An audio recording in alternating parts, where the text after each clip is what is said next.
எல்லாரும் ஒரு உறுதிமொழி கொடுத்தாங்க. நான் போன இடத்துல எல்லாம் என்ன உறுதிமொழினா, கவலைப்படாதீங்க, நிச்சயமா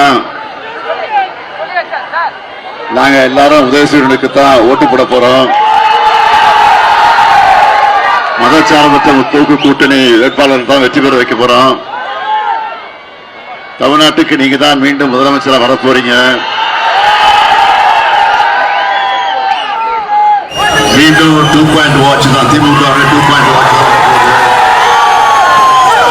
தான் உறுதி கொடுத்து அனுப்பிச்சிருக்கிறாங்க. அதே உறுதிதானே நீங்க கொடுக்க போறீங்க? நிச்சயமா, உறுதியா, கட்டாயமா, சத்தியமா?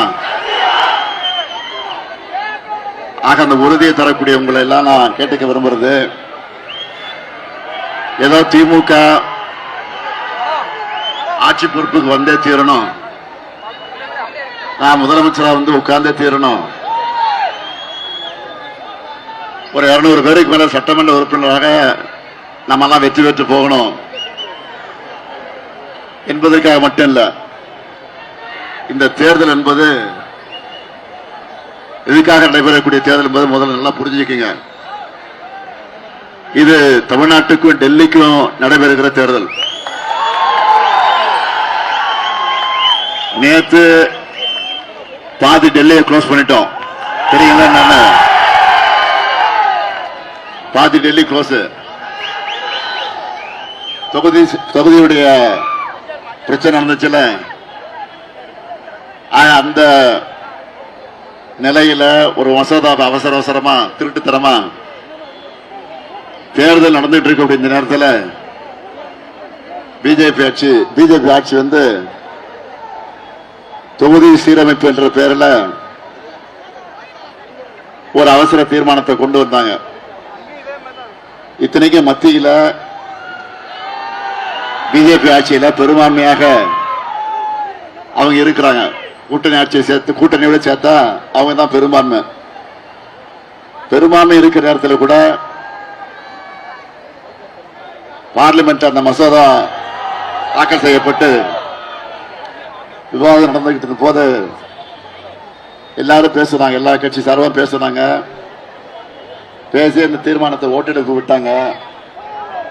ஓட்டெடுப்பு விட்டப்போ அதிகமா இருக்கிற பிஜேபிக்கு ஆதரவா இருக்கக்கூடிய கட்சிகள் எல்லாம் கூட அவங்க கொண்டு வந்த தீர்மானத்தை எதிர்த்து ஓட்டு போட்டு அவங்களை தோற்கடிச்சிருக்கக்கூடிய வரலாறு இப்பதான் முதல்ல தொடங்கி இருக்கு.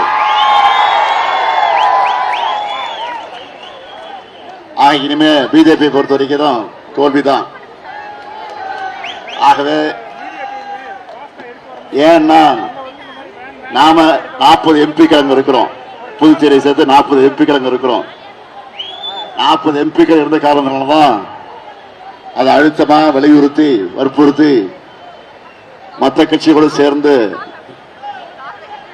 மற்ற மாநிலங்களில் இருக்கக்கூடிய தலைவர்களோடு கலந்து பேசி எல்லா எம்பிக்களோட கலந்து பேசி அதை தோற்கடிச்சோம். அதே மாதிரி இப்ப நடக்க இருக்கக்கூடிய சட்டமன்ற தேர்தலில் தமிழ்நாட்டை பொறுத்த வரைக்கும் 200க்கு மேல நாம எதிர்பார்த்துட்டு இருக்கோம். ஆனா தமிழ்நாடு பூரா நான் சென்று வந்து இங்க எல்லாம் உங்களை பாக்குறப்போ 200 அல்ல 234 வந்தாலும் ஆச்சரியம் இல்லை. அதான் உண்மை.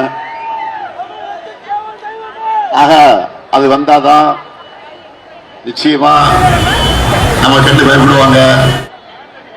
இல்லாட்டினா தமிழ்நாட்டை குட்டிச்சோராக்கிடுவாங்க. பிஜேபி ஆட்சி இன்னைக்கு எதையும் செய்ய தயாரா இருக்கு.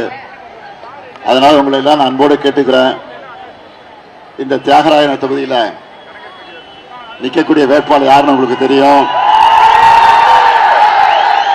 தம்பி ராஜா அன்பழகன் தெரியல. நான் விளம்பரப்படுத்த வேண்டிய அவசியம் இல்லைன்னு கருதுறேன். நம்முடைய அன்பழகன் உடைய அருமை மகன். அன்பழகனுக்கு மகனா எனக்கும் மகன் மாதிரிதான். இதை விட வேற ஒன்றும் சொல்ல வேண்டிய அவசியம் இல்லை.